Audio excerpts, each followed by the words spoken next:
hadirmu. Untuk membangun bangsa, siapkan pendidikan yang terbaik, generasi Indonesia akan tetap jaya.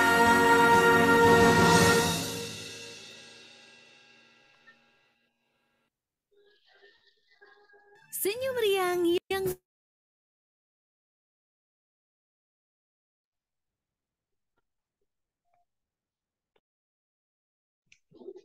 Oke, untuk itu silakan kepada Bu Endah untuk memulai acara.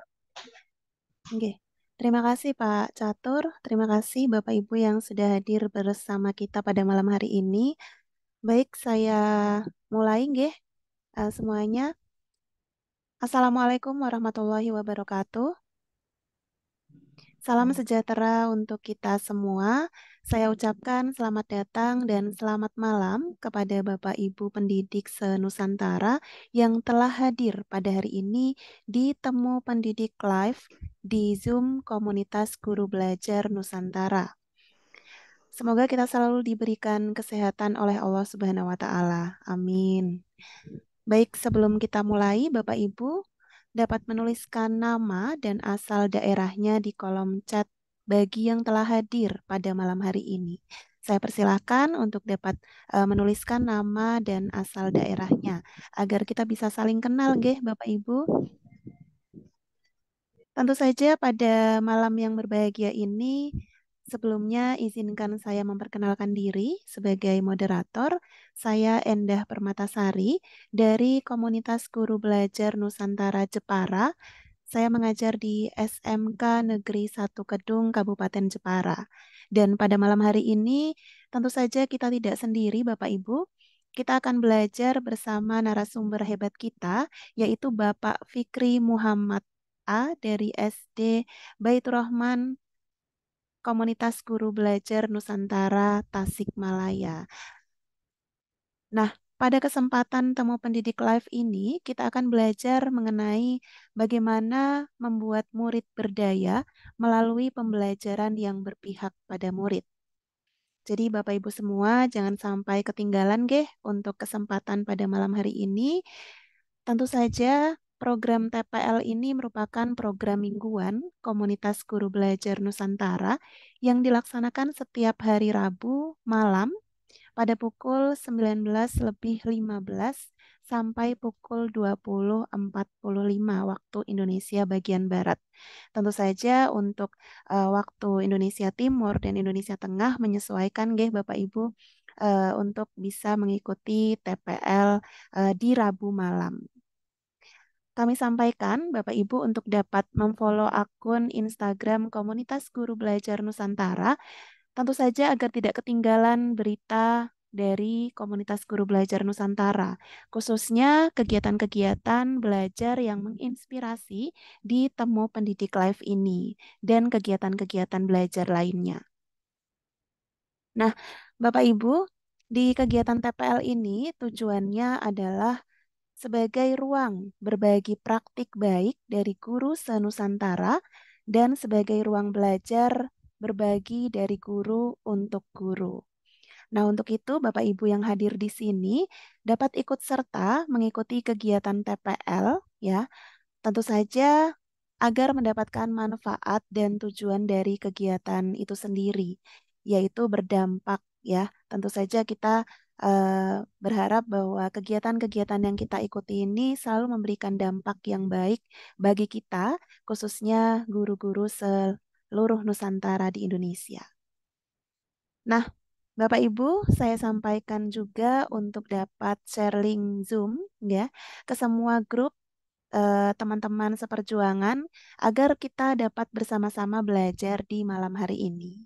Yang belum share bisa nih share dulu ke teman-temannya ya Bapak Ibu agar pada malam hari ini kita bisa sama-sama belajar dengan narasumber hebat kita. Nah, sebelumnya Bapak Ibu, apakah sudah bergabung menjadi anggota KGBN? Kalau belum, ya silakan bisa mengisi tautan di kgbn.or.id. Dengan tergabung di KGBN, tentu saja Bapak Ibu akan mendapatkan banyak sekali manfaat. Dan satu hal yang paling penting adalah kita dapat mengerti apa dan bagaimana serta mengapa kita harus menjadi guru yang merdeka belajar. Tentu saja yang berpihak pada murid. Baik Bapak Ibu semuanya yang berbahagia, saya sampaikan bahwa peserta yang sudah menjadi anggota KGBN ini dapat terlibat dalam kegiatan TPL, baik bisa menjadi narasumber maupun menjadi moderator dengan mengklik tautan yang akan dibagikan di kolom chat. Bisa disimak ya Bapak Ibu. Nanti akan dibantu untuk share tautannya sehingga Bapak Ibu juga bisa bergabung di kegiatan Temu Pendidik Live ini. Dan sebelum kita mulai, alangkah baiknya Bapak Ibu pada malam hari ini kita tentukan kesepakatan, nggih, karena kegiatan pada malam hari ini berlangsung dengan menggunakan metode diskusi, maka saya harap peserta kegiatan TPL pada malam hari ini bisa aktif ya, turut aktif dalam kegiatan, terutama nanti ada sesi tanya jawab bersama narasumber kita. Sayang sekali ya kalau dilewatkan begitu saja. Nah, rangkaian acara pada malam hari ini akan dimulai dengan pemaparan materi oleh narasumber, tentu saja dengan topik temu pendidik live kita pada malam hari ini, yaitu membuat murid berdaya melalui pembelajaran yang berpihak pada murid. Kemudian dilanjutkan dengan sesi tanya jawab.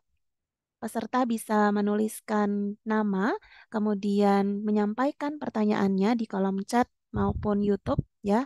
Kemudian juga sebelumnya peserta bisa raise hand terlebih dahulu. Baik, Bapak Ibu, demikian pembukaan dari saya. Maka kita lanjutkan untuk pemaparan materi yang akan disampaikan oleh narasumber hebat kita, yaitu Bapak Fikri Muhammad, dari SD Baitur Rahman Tasikmalaya, dari komunitas Guru Belajar Nusantara Tasikmalaya. Kepada Bapak Fikri, kami ucapkan selamat datang. Monggo Bapak. Terima kasih Bu Indah atas kesempatannya. Salam kenal untuk semua. Saya Fikri Muhammad A-nya itu Abdul Wahab karena biasanya Nggih. kepanjangan. Jadi saya biasa nickname-nya Fikri Muhammad. Saya sekarang tinggal di Tasikmalaya, di Jawa Barat. Kemudian kebetulan aktif di KGBN Tasikmalaya. Ngajar di SD, Bu. Ngajar di SD di sekolah saya biasa dipanggil oleh murid-murid saya dengan panggilan sapaan Buya Fikri. Ini langsung saja Bu Endah atau Nggih. gimana? Ya, boleh Bapak langsung. Tapi sehat nggih Bapak malam hari ini? Ini kebetulan kalau dingin suka batuk. Bulan Oh iya. dingin banget. Nggih, semoga selalu sehat ya. Amin. Sehingga bisa menularkan ilmunya pada malam hari ini. Nggih. Oke, izin apakah terlihat Bu? Sudah Bapak. Ya. Oke. Baik. Ini kemarin saya dihubungin oleh tim TPL diminta untuk berbagi, sebetulnya malu saya bulan baru kali ini lagi berdaring-daring ria setelah 2 tahun setengah kemarin di Zoom ya, belajar pembelajaran berdasarkan daring. Tapi Bismillah saya coba tantangan baru, kebetulan juga saya masih gaptek ya, uprak-uprak, mudah-mudahan tidak apa ya, tidak mengecewakan ya. Baik, ini kenalan dulu Bapak Ibu semua. Ini nama saya, boleh di follow IG saya Bu ya. IG dan Facebook saya. Kebetulan saya belum bermain TikTok, masih di IG dan Facebook. Di Abah Fikri. Nah, kalau di komunitas lain saya disebutnya Abah. Kalau di sekolah saya disebutnya Buya Fikri. Nah, saya punya karir protean lain, ini sebagai guru IO, guru bimbel, dan entrepreneur, lebih tepatnya di social entrepreneur. Nah, minat saya sekarang saya sedang mendalami tentang fitrah based education, tentang talent based learning, dan sedang belajar tentang pengembangan bahan ajar serta asesmen dan evaluasi pembelajaran. Itu yang sedang saya belajar. Dulu saya kuliah di Institut Perguruan Bogor, di di Bogor dengan ngambil tentunya fisika awan. Sekarang aktivitasnya ngajar anak SD. Itu mungkin ya. Baik, saya mulai dulu. Langsung saja ya. Sebelum saya ditanya, saya mau nanya duluan. Bapak Ibu, kenapa murid harus berdaya? Jadi saya nyari dulu jawaban sebelum ditanya. Apa enggak Bapak Ibu saya kita diskusi aja langsung untuk pertanyaan ini. Kenapa murid harus berdaya? Ada mungkin dari Bapak Ibu? Halo? Atau saya mulai dari apa itu berdaya? Apa itu berdaya? Kemudian kenapa murid harus berdaya? Karena saya di slide berikutnya tidak menyiapkan jawaban tentang apa itu berdaya. Nih kalau di kelas saya biasanya langsung tanya, langsung keliling, tepak-tepak karena ini jauh, saya coleknya gimana nih nyolek-nyolek peserta. Maka Bapak Ibu ada yang mau jawab boleh di chat juga lah ya. Salah. Saya coba chat ininya. Agar menjadi tangguh. Terima kasih Bu Eni. Ada lagi Bapak Ibu, kenapa murid harus berdaya? Ya, saya tunggu ya. Boleh lewat chat, boleh lewat apa jawab langsung juga. Ini mau ditunggu agar menjadi dari Bu Lina agar menjadi mandiri, pribadi mandiri, fokus, berani berpendapat karena semua punya potensi. Saya minta ada 10 deh. Baru satu tangguh, satu, dua menjadi pribadi yang mantap, mandiri, berani berpendapat, punya potensi, bersatu, dua, tiga, empat, lima. Ah, baru lima. Saya tunggu lima lagi. Punya potensi agar fresh. Apa tuh Pak? Ini Pak Hotmian, agar fresh. Maksudnya apa tuh Pak? Mampu beradaptasi dengan lingkungan. Oke. Wah, ini bisa jadi referensi bagi saya nih Pak. Ada lagi Bapak Ibu? Dari Ibu Maria agar mampu beradaptasi dengan lingkungan. Agar fresh, dua, tiga punya potensi, empat berani berpendapat, lima mandiri, enam pribadi yang mandiri, tujuh mandiri tangguh, ya tiga lagi mampu mengaturasikan diri agar mampu berkolaborasi. Ayo, dua lagi, Bu Endah ditunggu ya, menggali dan mengembangkan potensi, siap beradaptasi. Tuh ya, Alhamdulillah ini udah lebih dari 10 masa depan mengembangkan bakat. Nah, Bapak Ibu, ternyata kita punya pandangan masing-masing terkait kenapa murid harus berdaya. Ini saya ngajar anak SD, maka ketika Pak Catur minta ngajar berdaya, berdaya apa ya? Sudah saya ingat, saya mungkin tidak banyak teori ya Bapak Ibu tentang apa itu berdaya, tentang alasan mengapa harus berdaya. Sekarang ada ChatGPT ya, boleh di search saja, tapi nanti saya akan berbagi pengalaman saya terkait materi ini. Baik, ini Bapak Ibu, terima kasih atas jawabannya. Ini awalnya saya mulai dengan asesmen diagnosis yang saya lakukan. Jadi saya juga dulu nggak tahu nih istilah ada asesmen diagnostik Bapak Ibu. Tapi ternyata yang sering saya lakukan ketika mengajar itu adalah namanya asesmen diagnostik, Bu. Saya baru tahu itu, baru ngeh itu setelah gabung di KGBN. Oh ini yang saya lakukan itu ternyata namanya asesmen diagnostik.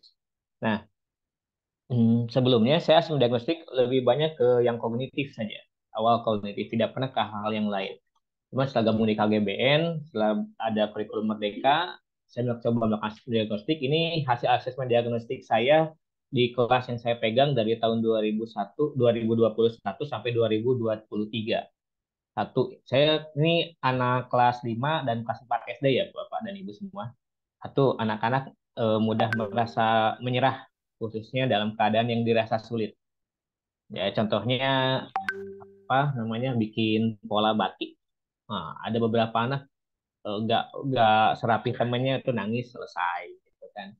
Banyak hal ada soal susah selesai, tidak ada selesai, langsung gampang menyerah. Kedua, ini di kelas 4 dan kelas 5 ternyata masih banyak yang belum tuntas motorik, baik itu motorik halus maupun motorik kasarnya. Dan ini sangat-sangat sekali menghambat proses saya di pembelajaran. Dulu ketika saya ngajar di kelas 6, maaf, kelas 4 ya, 2013 saya ngajar di kelas 4. ketemu ini anak kok gampang menyerah, gampang banyak hal. Ternyata saya ikut komunitas, oh ternyata coba dicek tentang ketuntasan motoriknya. Nah, kelas 4 ternyata jalan lurus saja nggak bisa, segala banyak hal, dan ternyata itu membuat anak-anak gampang menyerah, gampang apa namanya, merasa tidak pede dengan dirinya. Maka saya coba akhirnya setelah 2018, coba oh iya, saya kayaknya eh, hal-hal yang perlu saya gali informasi saya tambah dengan hal-hal yang lain selain kemampuan akademik. Nah, berikutnya ini anak-anak karena kebetulan saya megang antara kelas 4, 5, 6 gitu. Bapak Ibu saya ganti kelas 4, terus 4 kelas 4 saya 4 tahun, kemudian kelas 6 4 tahun, sekarang kelas 5 saya 4 tahun, sekarang balik lagi kelas 4. Hampir di garis apa namanya benang merahnya itu ternyata anak-anak kami, anak-anak yang saya bimbing dan temani belajar itu kebutuhan bergeraknya tinggi. Nah, di kelas itu ukurannya 8 kali 7 ada 32 siswa, 30 sampai 32 siswa, belum mejanya, belum kursinya. Kalau bahasa Sunda dukdek apa itu? Bagus dukdek ya, sempit ya banyak. Ke sini ada kebentur meja, ke sana kebentur meja, ke sana tembok lagi. Nah, padahal kebutuhan anak-anak bergerak tinggi. Nah, kebetulan karena waktu itu saya belum tahu apa itu Merdeka Belajar, materi itu sudah mulai berat, banyak bacaan dan banyak materi yang disampaikan. Kebayangkan sehingga ternyata banyak nggak tuntas itu materi, banyak pemahaman-pemahaman yang tidak dikuasai oleh anak-anak. Nah, kemudian kebutuhan aktualisasi. Nah, anak-anak ini pengen banget ngobrol, pengen banget saya lagi ngobrol, bisa di sekolah panggil Buya ya. Buya, Buya, apa saya ngobrol. Ngobrol sebelum selesai ngobrol tepuk lagi Buya ini apa gitu. Nah tapi itu banyak yang tidak tersalurkan, tidak terpenuhi hak-hak itu sehingga membuat anak-anak juga terganggu keinginan untuk belajarnya. Nah, dan yang paling ini yang paling menyedihkan bagi saya, ada beberapa anak yang kemampuan literasi dan numerasinya belum berkembang sesuai harapan. Saya temukan sekarang di kelas 4 sekarang nih Bapak Ibu. Kelas 4 itu belum bisa menulis ketika didiktakan. Jadi kalau saya minta menuliskan dua kata, ternyata salah semua. Jadi ada satu huruf atau tiga huruf yang hilang, yang tidak tulis. Ketika dibaca, kalau misalkan saya tanya lisan dia bisa jawab, tapi ketika ditanya secara tertulis dia jawab kemana, apa soal kemana, jawab kemana. Dan ternyata dari tulisan pun juga masih di levelnya mungkin di level kelas 2, kelas 3. Dan ini pengkangnya adalah tidak yakin dengan kemampuan diri.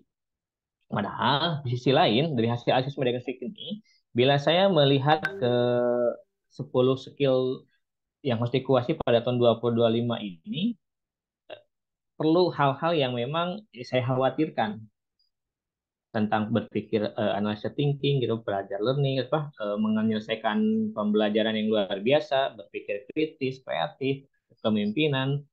Ini awal dua hal ini hasil asesmen diagnostik dan kebutuhan belajar di abad 21 ini membuat oh iya, saya harus melakukan sesuatu yang berbeda nih dengan apa yang selama ini saya lakukan, apa yang selama ini saya lihat di Bapak dan Ibu guru yang lain. Itu ya Bapak Ibu awalnya kenapa saya mencoba melakukan hal yang berbeda.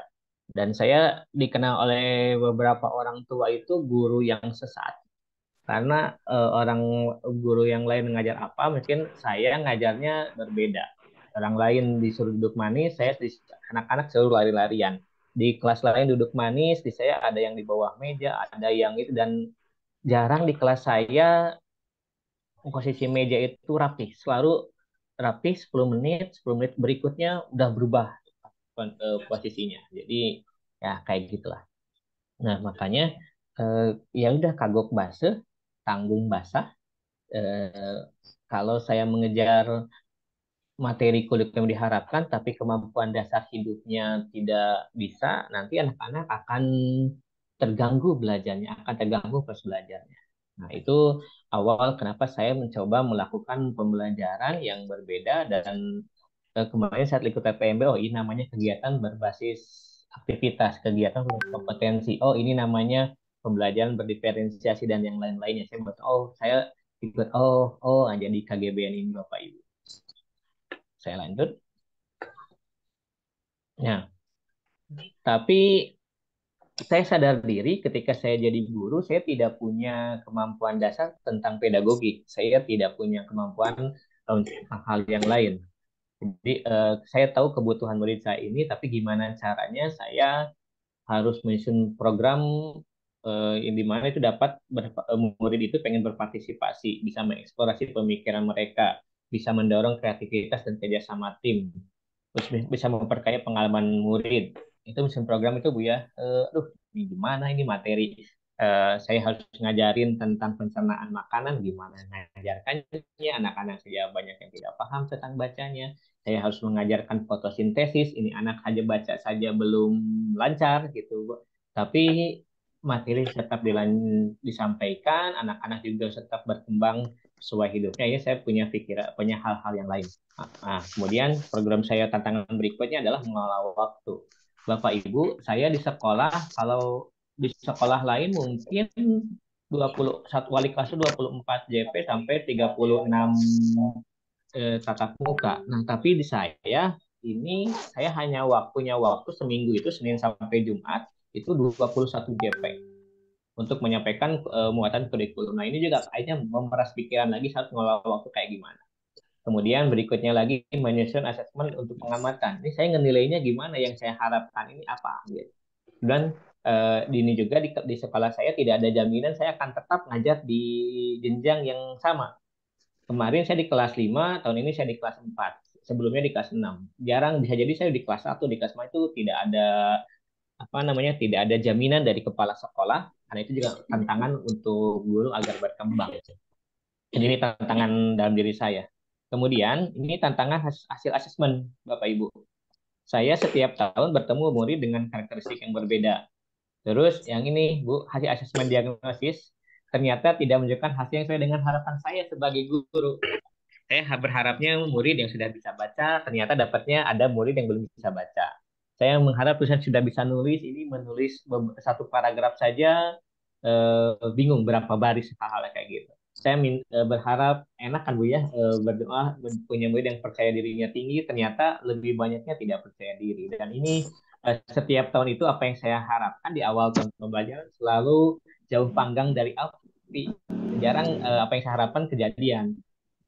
Ah, ini tantangan-tantangan. Nanti saya cerita lagi. Ini saya cantumkan apa namanya, foto tiga anak ini juga ada ceritanya nanti di terkait dengan materi.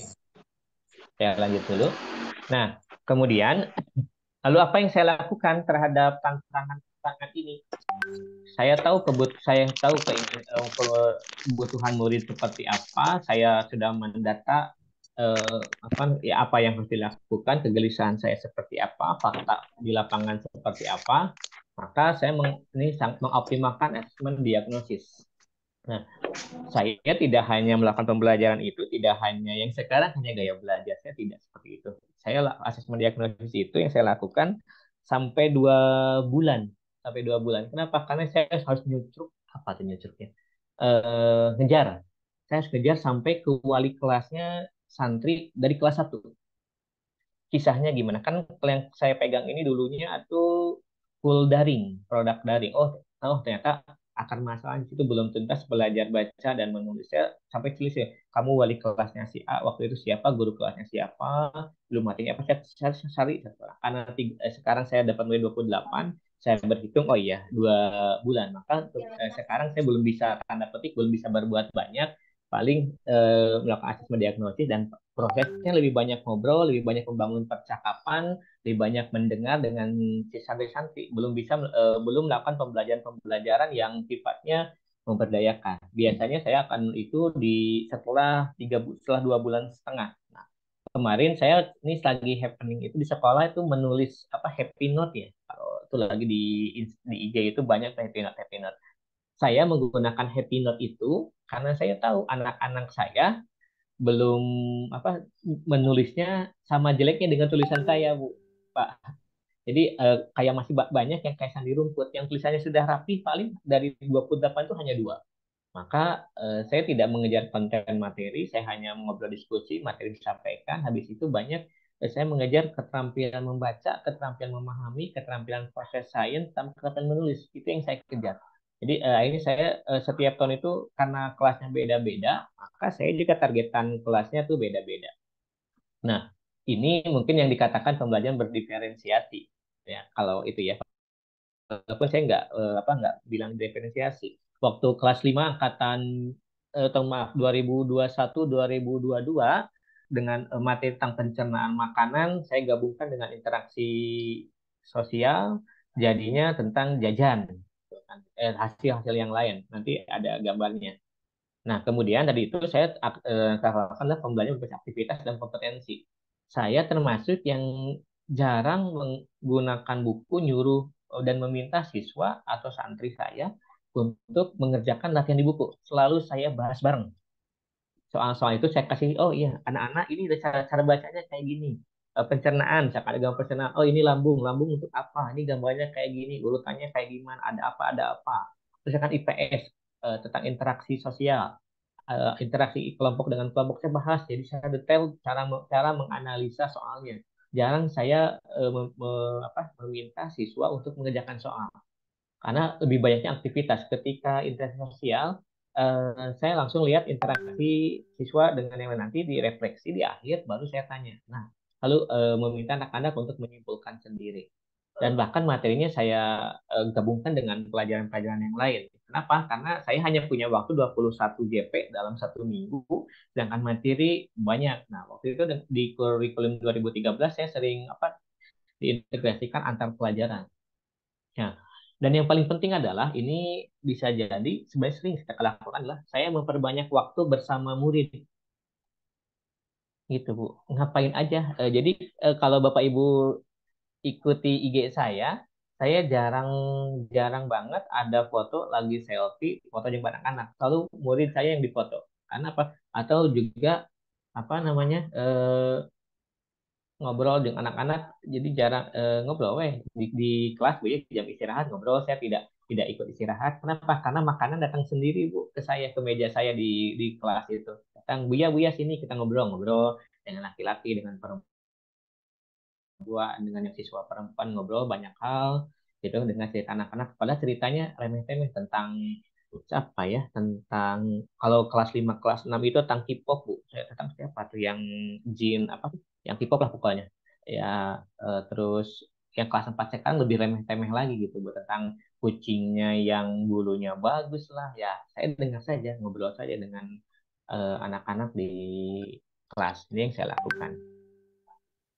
Nah, kemudian ini mungkin dari obrolan dari pertimbangan yang tadi saya melakukan seperti ini. Saya melakukan memilih aktivitas yang sesuai dengan apa yang akan saya sampaikan. Karena saya tahu anak-anak saya tulis ada PR di menulis, maka saya memilih Happy Note. Jadi saya tentang pemahamannya itu saya jelaskan anak-anak sudah paham, baru anak-anak menulis ulang di Happy Note. Jadi saya kejar itu adalah keterampilan menulis, membaca dan nanti anak-anak akan mempresentasikannya lagi. Nah, yang kedua, saya membuat lingkungan yang aman dan penuh dengan dukungan. Di kelas eh, saya menyediakan area untuk anak-anak coret-coret dan itu selalu siap diganti. Kemudian juga ada area luas, meja itu setiap harinya berubah-ubah lihat kondisi saya mau apa mau kadang laptop atau segala macam setiap hari berubah. Ini apa membuat aturan dan hal-hal yang lain ya. Di sekolah kami ada yang namanya Islamic Classroom Management ICM. Nah, ini tujuannya adalah agar lingkungannya aman dan memberi dukungan pada proses belajar. Nah, berikutnya ada motivasi dengan tujuan yang jelas. Saya sering memberi motivasi itu biasanya di pagi hari. Jadi di sekolah kami pagi-pagi itu sholat duha, kemudian ada takdim ngobrol. Saya jarang memberikan paling hanya seminggu sekali atau paling banyak seminggu 2 kali lah memberikan takdim yang sifatnya ceramah atau memberikan penekanan-penekanan. Sisanya adalah sering ngobrol, nanya ke santri, menanya kabar dan yang lain-lain. Baru dari situ masuk poin-poin yang ingin saya sampaikan, ngasih motivasi-motivasi dan dengan hal-hal yang sepele. Atau bahkan yang kadang motivasi ini saya ketika karena sekolah saya kayak SMP ya Bapak Ibu, SMP SMA sistemnya apa namanya ada guru bidang. Jadi saat guru bidang jeda antar guru bidang saya sering manggil satu orang, dua orang kasih tahu, nah belajar belajar bareng ya. gitu. Kamu pelajarannya penting, harus menguasai ini, apa kebutuhan kamu, kita ngobrol. Oh iya susah ya, jadi ya sering ngobrol lah. Dari situ juga sering memberikan motivasi dan tujuan yang jelas. Dan ini yang ternyata sudah saya lakukan sejak tahun 2013 adalah selalu melibatkan murid dalam setiap aktivitas. Yaitu 2000 awal 2013 saya masih mengajar ceramah kerjakan kerjakan buku, ceramah kerjakan hal latihan sekian. Cuman karena saya merasa ada yang salah, akhirnya soal dibahas bareng-bareng, habis itu beraktivitas mencari hal-hal yang lain. Gitu. Itu yang saya lakukan untuk memberdayakan siswa. Nah, tapi yang paling utama dua hal ini, Bapak Ibu, yang saya lakukan. Satu, membangun kepercayaan diri pada murid. Yang kedua adalah membangun kerjasama antar murid. Nah, saya selalu qadarullah selalu mendapatkan rezeki anak-anak yang kadar percaya dirinya minimalis. Jadi selalu ada aja masalahnya. Jadi ya kayak gitu ya. Jadi belajar tuh murumput ya. Kayaknya untuk ragu untuk mengemukakan pendapat, ragu untuk melakukan kesalahan gitu kan, ragu untuk menunjukkan kemampuan, apa namanya, ragu untuk mengambil peran gitu kan, kemudian juga ragu untuk berbeda dengan yang lainnya, dan paling penting anak-anak tuh banyak takut untuk berbuat salah. Nah, kemudian saya mau bangun kepercayaan diri pada murid itu emang tidak sehari dua hari, Bapak Ibu. Saya prosesnya itu tuh di 2 bulan pertama. Di 2 bulan pertama saya menguatkan bonding dengan anak-anak dengan ada saya percaya dengan anak-anak, anak-anak murid-murid saya juga percaya kepada saya, sehingga di sini timbul kepercayaan diri dengan anak-anak. Sehingga laporan awal-awal tuh saya di setiap awal tahun ajaran tuh selalu menyampaikan ke orang tua, Bapak Ibu, jika ada kendala dengan putra Bapak Ibu, silakan chat saya, silakan WA saya. Jadi, informasi seperti itu saya sering ngobrol dengan anak-anak pun sama, anak-anak yuk ngobrol. Masing-masing punya jadwal jam dengan Buya. Kapan kalau Buya kosong silakan datang. Dan itu memang sampai sekarang masih berjalan. Nah, berikutnya Bapak Ibu, saya termasuk guru yang tanda petik sering membuat murid clash, sering membuat murid bukan konflik berantem Bapak Ibu ya. Saya tahu anak-anak ini sama-sama diem, maka saya gabungkan, tapi ada tuntutan untuk presentasi, akhirnya presentasi. Ada 2 anak yang senang ngatur di satu kelompokan, mau nggak mau harus ada yang dan yang lain. Nah, yang terakhir itu, saya punya satu orang murid, sengaja saya bikin puzzle, dia dikasih puzzle yang lebih rumit, karena biasanya dia mudah terus. Nah, kemarin saya iseng kasih puzzle, karena waktu P5 waktu itu kasih puzzle tentang mainan tradisional itu dengan kadar lebih sulit daripada teman-temannya. Tapi ternyata setelah dia bingung, kok ternyata kok punya aku susah, kok punya tim aku susah, dan saya ngobrol, akhirnya di pertemuan berikutnya potensi mereka anggota itu semuanya keluar. Oh iya, oh iya, oh iya. Ternyata kenapa mereka ngobrol sendiri? Kenapa punya kita lama ya? Padahal setelah saya kasih kunci jawabannya, oh semudah itu ternyata. Oh, jadi kenapa? Oh harusnya kayak gini, kayak gini, kayak gini. Dan ternyata apa namanya, saya adanya kerjasama itu menerabas hal-hal yang selama ini mereka takutkan. Eh, Ketika mereka tahu jawabannya harus kotak dan ternyata mereka jadinya apa, maaf, harus persegi panjang, mereka jadinya trapesium, nggak apa-apa. Ya, saya sampaikan ke anak-anak, yang paling penting itu gambar utamanya apa? Apa yang utamanya? Kecapai, kecapai. Caranya beda, silahkan Pak. Ini apa namanya, dan semua terlibat aktif. Jadi ketika anak-anak beraktivitas ada yang diem, saya datangin, ayo gabung. Saya bantu segala macam. Ayo bantu temannya. Nah, saya punya saya cerita 2 orang murid saya. Satu orang yang perempuan, dia senang banget dengan matematika. Saya di kelas paling ngasih 5, tapi dia selalu minta minta tambahan. Maka yang saya lakukan apa? Silakan ambil peluang kebaikan. Kalau kamu mau nambah soal, ada 2 level. Kalau kamu bantu 3 orang, maka kamu akan naik, akan nambah soal. Tapi kalau kamu berhasil membantu 5 orang untuk paham, maka Buya akan tambahkan level kesulitan soal. Nah, yang satunya lagi, dia geraknya tinggi banget tuh Bu, Bapak Ibu. Nah, makanya yang saya lakukan adalah terima kasih kamu boleh istirahat, tapi Buya boleh minta bantuan kamu ya. Buya ini sedang dengan si A, itu ada 3 orang teman kamu yang kayaknya butuh bantuan kamu deh. Dan anak itu akan lebih paham dengan kamu. Dan ternyata Bapak Ibu, si anak ini yang selama ini tidak pernah terbayangkan oleh dirinya dia bisa ngomong, ternyata dia bisa.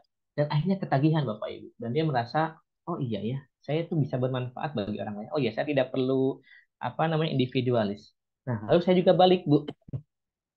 Ada anak yang memang dia tidak sama sekali tidak pernah dianggap. Nih, saya baik dulu, Bu ya. Sorry, sorry, salah, salah. Bentar. Nah, yang ini, Bapak Ibu, foto ini. Ini 2 santri ini yang di belakang itu istilahnya hilang apa hidup segan mati tak mau di kelas tuh, Bu. Nah, tapi ini eh, punya daya analisis yang kuat. Awalnya yang di tengah itu paling depan, tapi ternyata nggak ngangkat. Bu ya, kalau aku di depan, aku nggak bisa ngangkat apa namanya, nggak bisa ngangkat ininya, kayunya nggak bisa aku angkat. Dicoba coba. Kayaknya yang di depan ini yang di depan.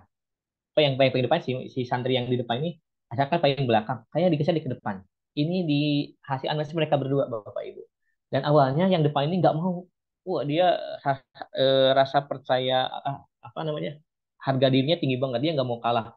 Saya pasangkan dengan 2 anak ini yang secara lahirnya nggak akan mungkin menang dalam lomba ini, lomba bakyak ini. Ternyata si yang 2 anak ini bikin kesimpulan kayaknya kamu deh yang paling depan. Oh, saya ketawa-ketawa saja. Bapak Ibu boleh lihat nanti di IG saya ketika Agustusan di lomba ini. Dan pertama itu kalah duluan Bapak Ibu, udah purung, ini yang paling depan tuh udah namanya udah murung, udah bad mood saja, udah kayak kutak jalan bisa akhirnya, tapi yang 2 ini tetap berusaha, ayo ayo 1 2 ikut. Jadi yang 2 belakang ini percaya banget dengan yang depan. Nah, dan ternyata menang. Dan ini bagi yang mereka 2 ini Buya, ini adalah aku pertama kali jadi juara. Dan sekarang yang mereka tuh percaya dirinya naik Bapak Ibu. Itu yang saya lakukan, meningkatkan keterlibatan murid dan kerjasama. Nah, berikutnya Bapak Ibu. Ini saya pernah ngadain ini dengan Pak Imam di BPP Jabar. Ini teacher student talk. Ini yang namanya Fahri, itu dulu dia sama kadar PD-nya itu ampun. Sangat apa dia nggak sangat sangat sangat tidak percaya diri. Tapi dia punya daya analisis yang kuat dan kemampuan literasi yang bagus. Nah, kebaliknya dengan kakak ini Dimas baru lulus. Ini santri yang terkenal dengan semua sedaya prestasi dan yang apa namanya public speakingnya bagus segala macam. Saya pasangkan Bapak Ibu dan ternyata, weh, aku tampil barengan loh dengan Kak Dimas. Tuh ini sampai sekarang dan apa namanya katanya sih dulu pernah kena bully oleh temannya dan dari situ semenjak setelah selesai ikut apa student talk ini dia sampai sekarang percaya diri dan anasanya kuat. Dia semakin percaya dengan dirinya. Ini yang saya lakukan Bapak Ibu. Nah, kalau yang kansa ini orang paling cerewet. Saya kasih kesempatan untuk ngomong. Gitu Bapak Ibu. Nah, ini Bapak Ibu. Nah, ini ya. Ini ketika ujian, ini semuanya beraktivitas. Ini pola tari, tapi ini saya bikin anak-anak, apa kan ada properti, itu tidak diminta Bapak Ibu. Saya tidak minta anak-anak untuk pola tari. Tapi saya hanya minta silakan buat pola tari sendiri. Pola lantai, maaf, pola lantai sendiri. Nah, mereka ternyata rancangannya beda-beda di satu. Kayak pas kibra lagi, Bu. Kayak pas kibra lagi. Oh, Masya Allah, ternyata bisa. Dan ini idenya dari mereka, Bapak Ibu. Saya sendiri, loh, kok bisa ya? Saya aja kalau disuruh bikin pola lantai, itu belum tentu bisa. Tapi mereka berhasil. Bahkan dengan apa propertinya sekalian. Saya kan hanya cukup pas kibra saja, Bapak Ibu. Ke kiri, pola lurus, pola vertikal, pola jigi segala macam. Dan mereka berhasil tanpa tanpa latihan dan tanpa mereka latihan sendiri dan di latihannya harus di sekolah. Nah, kemudian ini saya waktu itu materi desain iklan Bapak Ibu. Ini anak-anak ngobrol, mereka bikin desain iklan. Waktu itu ada yang senang ngobrol, ada juga ada bosan belajar di kelas, pengen belajar di luar. Saya ajak anak-anak ini ke kantin untuk membuat iklan, iklannya iklan teh kotak Bapak Ibu. dan ternyata iklannya aneh-aneh. Dan masya Allah, memang ada yang yang ini nih, yang di bawah itu hasilnya paling bagus. Nah, kemudian ini Bapak Ibu, aktivitasnya berinteraksi dengan pedagang. Ini anak-anak ternyata habis ini mereka diskusi, mereka ngobrol dan mereka bisa setelah ini mereka bikin iklan di Canva, bikin iklan. Bahkan ada satu santri ini yang langsung di endorse oleh oleh tetangganya untuk bikin iklan Canva. Padahal ini tugasnya tugas jajan. Ini IPS, PPKN sama apa sih makanan sehat Bapak Ibu. Dan ternyata mereka bikin masa pertanyaan sendiri. Saya hanya menyediakan lembar kosong saja. Mereka sendiri segala macam memilih sendiri. Dan mereka cara presentasinya ada yang pakai labbook ya. Ada yang pakai Happy Note, ada yang presentasi tulisan. Beda-beda ini. Dan ternyata mereka sangat antusias. Ini Bu, sekali aktivitas. Ini eh, saya setiap hari kondisi kelas kayak gini Bu. Tidak pernah seni selalu ramai riuh ramai. Ini saat menemukan kata kunci. Ini ada anak yang belum bisa saling saling bantu Bapak Ibu. Nah, dan di akhir saya coba melakukan refleksi dengan apa yang disampaikan dan kemudian nanti biasanya saya refleksi ini kalau sudah selesai satu KD saya melakukan refleksi seperti ini. Nah, ujungnya Bapak Ibu, setiap anak adalah pembelajar. Hanya saja mereka belajar tidak dalam kondisi yang sama dan juga tidak dengan cara yang sama. Gitu. Kemudian hargai setiap proses yang melalui anak kita, karena mereka juga ingin berharga di hadapan orang lain. Dan ini yang penting, Bapak Ibu, poin ketiga, kita hadir seutuhnya dan sering membangun percakapan dengan murid. Tadi yang saya rasa saya ketika ngobrol, ketika jam makan siang, ketika istirahat, di sini kesempatan saya untuk mengangkat anak-anak memperoleh ide-ide gagasan belajarnya yang berpihak pada siswa itu seperti apa dan gimana mereka pengen diberdayakan seperti apa. Saya dapatnya ketika suasana-suasana santai. Dan yang paling penting, Bapak Ibu, terakhir bahwa kita tidak selamanya akan mendampingi saya mungkin kemarin yang saya dampingi sudah kelas 6 dan sudah lulus. Saya sekarang udah 4 tahun depan saya entah mendampingi siapa lagi untuk belajar. Berapapun kita sangat menyayangi atau ingin melindungi murid-murid kita, anak-anak kita, suatu saat pasti akan berpisah. Maka izinkan kita, anak murid-murid kita, anak-anak kita untuk bisa menyelesaikan masalahnya sendiri. Nah, itu Pak Intan Bu Endah yang bisa saya sampaikan. Mohon maaf kalau banyak kekurangan kita ngobrol saja ya Bu Endah. Emang Ya, nggak Bu? ya, terima kasih Pak Fikri yang telah menyampaikan ini ya, materi terkait dengan bagaimana kita bisa membuat murid berdaya dan tentunya melalui pembelajaran yang berpihak pada murid. Ya, terima kasih Pak Fikri atas penyampaiannya, pemaparannya yang sungguh luar biasa dan sangat menginspirasi kita semua, Bapak Ibu, bahwa tentu saja pembelajaran itu harus berpihak pada murid. Kita harus melihat kebutuhannya karena setiap murid itu pasti berbeda-beda, nggih, tidak sama. Maka apa yang perlu kita berikan kepada mereka pun harus sesuai dengan kebutuhan mereka. Baik, kita lanjutkan dengan sesi tanya jawab, nggih, Bapak Ibu. Tampaknya sudah banyak yang hadir di sini, sudah banyak sekali ya, baik di kolom chat maupun di eh, Zoom ini. Silakan saya persilakan kepada Bapak Ibu untuk bisa menyampaikan pertanyaan pada Bapak Fikri, narasumber hebat kita pada malam hari ini. Baik, yang ingin menyampaikan pertanyaan boleh raise hand dulu, nggih, Bapak Ibu. Saya persilakan.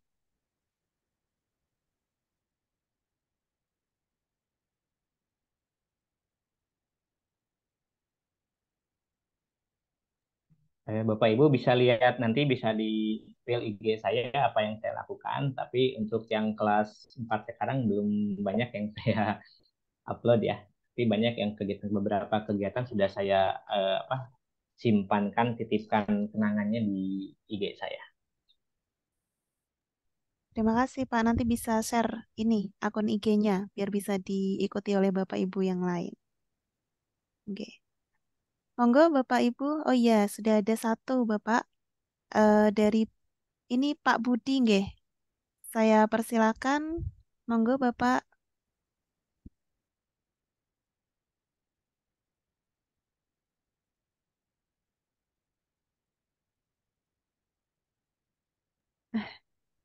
Masih di mute Ibu itu. Masih di mute.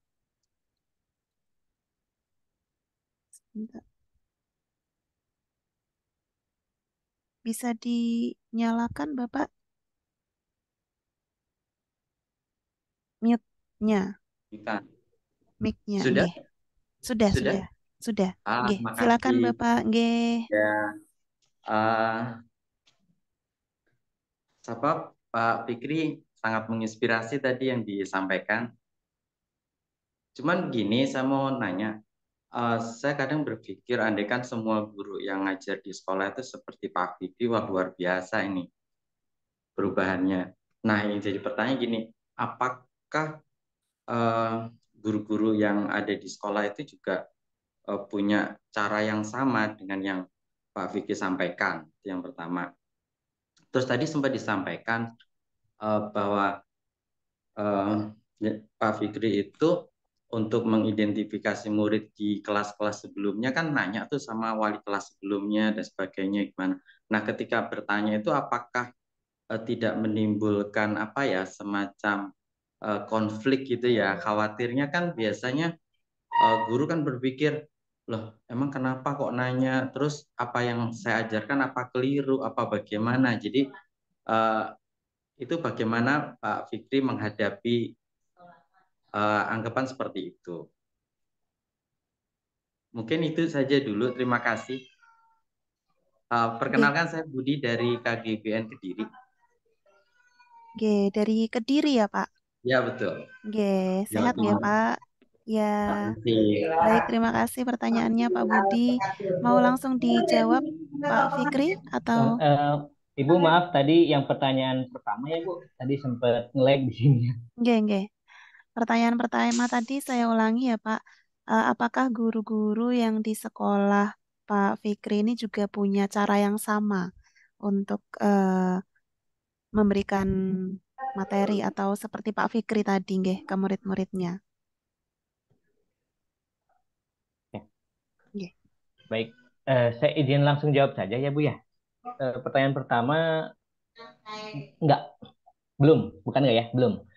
Nah, semenjak saya gabung KGBN, saya sering menemukan banyak praktik baik dari Bapak dan Ibu guru menggerak di KGBN. Saya sering mengajak ke Bapak rekan-rekan saya di sekolah.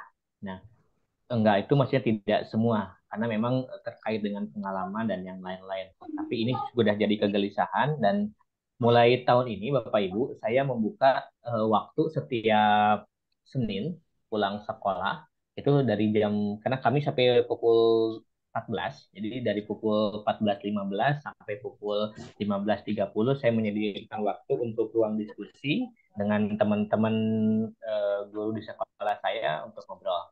Nah, itu sering saya tanya ngobrol kayak gimana dan alhamdulillah ini juga berkah kemarin kebetulan saya baru akreditasi ya Bu ya. Berkah akreditasi yang 2 tahun Bapak Ibu.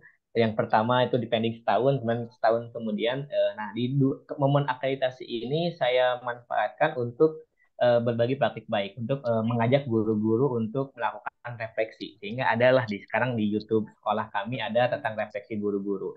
Ada penilaian antar teman. Jadi mulai menggerakkan KKG di antar level. Di sekolah kami satu jenjangnya ada 5 paralel kelas Bapak Ibu di SD kami. Jadi ada total 30. Jadi saya sering ketika jam kosong janjian hari ini ketemu dengan siapa, dengan jenjang berapa, besoknya dengan jenjang berapa. Eh, karena saya sadar Bapak Ibu, apa yang saya lakukan tidak akan berdampak jika dilakukan sendirian gitu ya. Saya sebelumnya saya selalu apa namanya janji ngobrol itu dengan teman satu jenjang. Misalkan saya tahun kemarin di kelas 5, maka itu hampir sama dengan kelas 5. Tapi sekali lagi gaya belajar masing-masing guru itu punya ciri khas masing-masing. Nah, eh, tujuannya sama, cuman gayanya yang berbeda. Cuman yang alhamdulillah di 2 tahun ini eh, saya coba menggerakkan rekan-rekan saya di sekolah. Ya sekali lagi berkah dari apa IASP, isian apa data isian akreditasi yang mungkin berbeda dengan sebelum-sebelumnya, isinya aktivitas semua, dan menuntut itu jadi saya jadikan jalan untuk mengajak guru-guru itu berubah. Yuk kita lakukan pembelajaran yang apa berpihak pada murid, yang bisa memberdayakan juga murid-murid kita. Karena efeknya yang kalau ada kesalahan di masa lalu, udah jangan menyalahkan guru sebelum, jadi itu kita perbaiki sama-sama. Gitu Bapak.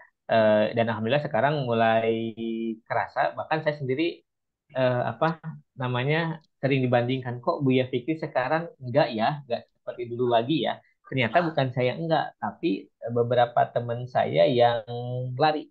Jadi apa, lari di sini sudah mulai menerapkan pembelajaran berdiferensiasi, sekarang sudah mulai happy ya. Mungkin juga banyak influencer-influencer IG guru-guru ya, yang banyak yang bertebaran di IG itu mulai dicok. Kita lihat, kita melakukan praktik baik, banyak praktik baik di apa di Instagram, banyak praktik baik di medsos dan yang lain-lain, dan ternyata alhamdulillah banyak. Nah kebetulan sekarang di sekolah kami itu rata-rata masa kerjanya, karena banyak yang pindah jadi P3K, banyak masa kerjanya di bawah 5 tahun. Nah ini juga yang membuat saya apa namanya semakin apa intens untuk mengajak teman-teman. Saya ini lagi belajar ke salah satu guru yang baru bergabung itu tentang ngedit video, tentang apa ternyata guru-guru rekan saya punya hal-hal yang berbeda dengan saya. Saya yang belajar. Saya belajar dari salah satu teman saya itu tentang eye contact. Saya dikasih tahu, Bu ya eye contactnya kayak gini kayak gini. Dan itu dilakukan. Cuman sekali lagi karena guru-guru sekolah kami banyak yang di bawah 5 tahun, masa kerjanya jadi apa memegang jam terbangnya masih kurang. Nah itu yang saya dampingi, itu yang masih apa namanya ketakutan untuk melakukan sesuatu yang beda, itu yang saya dorong untuk melakukan pembelajaran yang seperti saya lakukan. Perlahan tapi mudah-mudahan insya Allah bisa menggerakkan murid teman-teman saya untuk melakukan pembelajaran yang memberdayakan siswa gitu. Nah saya gitu Pak Budi, Pak Budi tadi ya. Iya, Pak Budi. Nah, gimana Pak untuk Silakan yang Pak pertama? Budi. Oke.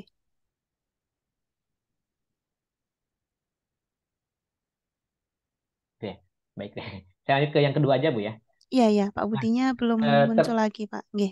terkait pertanyaan kedua, ketika saya ngecek ke bawah itu, ya saya kan tidak tidak menjudge murid ini gimana, tapi saya tanya, Buya, Bunda, dulu kelas si A dengan Buya Bunda waktu kelas satunya, waktu kelas duanya, waktu kelas tiganya, waktu kelas empatnya, dulu ada kendala apa? Saya kan sekarang gitu. Saya ada kesulitan nih di sini. Dulu kendalanya apa? Dulu kalau penanganannya seperti gimana? Jadi, dulu ada si anak ini kesulitannya gimana? Dan apa hal yang bisa diunggulkan dari anak itu? Saya butuh data itu. Dan ternyata itu kan kalau misalnya berkesinambungan enak tuh Bu. Oh, ketika kelas 1 dia punya masalah ini selesai. Ternyata di kelas 2 masalahnya berbeda. Atau bahkan ada juga yang masalahnya ini apa masih berkelanjutan. Oh iya, berarti harus saya putus di sini. Contohnya yang sekarang tuh ada satu orang laki-laki itu belum lancar baca. Itu dari kelas 1. Oh ternyata dicek, oh ternyata ada kendala yang lain yang ini membuat harus tambah apa namanya harus segera ditangani oleh saya. Ini saya sekaligus nyambung dengan pertanyaan berikutnya, gimana cara belajar yang belum bisa membaca.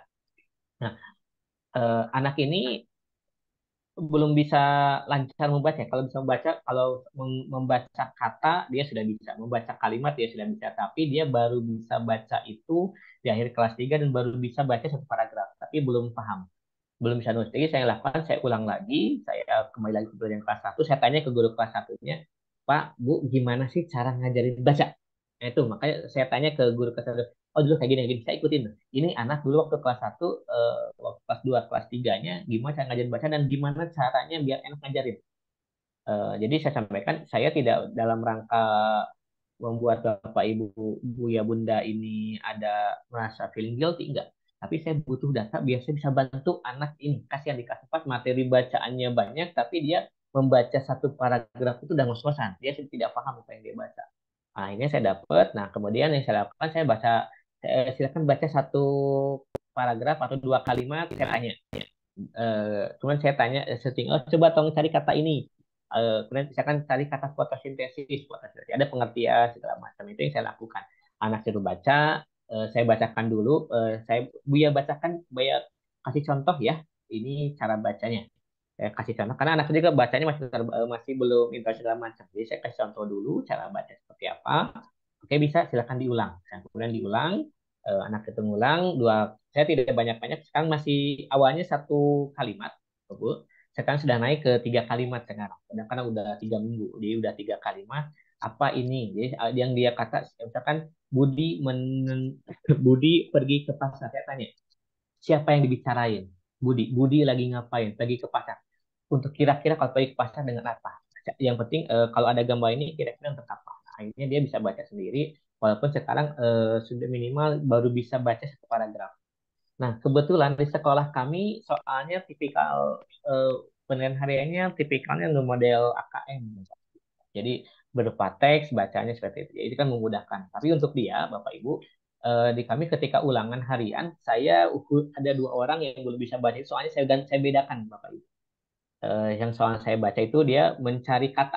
Jadi tracer, tracer apa? Mencari kata. Oh, kan foto saya ingin dicoba sama-sama fotosintesis, maka nggak coba cari kata fotosintesis. Ada berapa banyak kata fotosintesis? Maka dia akan nyari itu, Bu. Jadi soalnya kayak gitu. Karena sebelumnya sudah saya cek lisan, dia bisa. Cuman ketika berupa tes tulis dia nggak bisa, maka saya ganti soalnya. Pertanyaannya, nggak masalah dengan sekolah, saya sampaikan saya yang ngajar, anak ini kebutuhan seperti ini nggak apa-apa, biar karena kalau saya ratakan dia akan selalu di bawah KKM, akan selalu di remedial, akan sangat terganggu rasa apa kepercayaan dirinya. Maka akhirnya dia, oh aku 100, nah soalnya beda. Saya sampaikan kepada teman-temannya, kondisi teman kamu ini berbeda dengan kalian, maka jangan dianggap sama. Kalian juga tidak ingin dianggap sama. Akhirnya teman-temannya paham tuh, Bu. Dan ini sekarang teman-temannya itu banyak yang saling berlomba, Bu, untuk membantu anak yang ini. Kenapa? Karena ternyata si anak ini apa namanya gemar berbagi, gemar membantu. Dia kalau ada yang pikir kesulitan dibantu, ada yang lagi apa makannya nggak habis, dihabisin sama dia. Dia punya bawa makanan dikasih. Ternyata dia jiwa sosialnya tinggi. Nah, tapi dia punya kendala di sini, maka teman-temannya bantu dan dia pun bantu. Nah, gitu. Bahkan dia itu yang paling bersih kalau nyapu. Jadi sering dipakaikan. Nah, akhirnya dia alhamdulillah sekarang emang belum dengan teman-temannya. Jadi saya karena saya ajak tuh dua, kendalanya dia belum bisa menulis, apa dia belum bisa kalau saya dikte misalkan tolong tuliskan permata, nah dia per m tak, nah, a-nya ada yang hilang satu. Nah maka saya sekarang alhamdulillah sekarang baru bisa menulis 2 kata kemarin, dan itu lulus, Bu. Itu sampai 10 kali dari tes itu alhamdulillah. Cuma sekali lagi saya sampaikan kepada ibunya, saya sampaikan kepada kedua orang tuanya, saya tidak akan terburu-buru, Bu. Eh, Yuk kita susun bareng-bareng. Kebetulan saya mendalami talent mapping dan kita based education. Bu, ini kebutuhan putra ibu gini ya. Sekolah kayak gini. Jadi yuk kita berbagi peran. Saya membantu pulang, saya menyediakan waktu sesudah pulang sekolah sekitar 15 menit. Ibu tolong bantu di rumah ini. Tolong lakukan ini. Jadi kayak resep dokter lagi, Bu. Saya membantu yang siang makan dengan saya, tapi di rumah tolong dibantu hal A, B, C, D-nya. Itu mungkin. Nah, ini pun saya dapat dari guru yang ngajar sebelumnya. Informasi bahwa anak itu paling bersih dalam menyapu, informasi anak ini selalu gemar mendorong orang lain, dan apa support itu dari guru sebelumnya. Karena tidak apa ketika di kelas tidak terlihat. Nah, dari situ saya alhamdulillah dapat informasi itu kayak termasuk dengan siapa dia akan rentan berkonflik.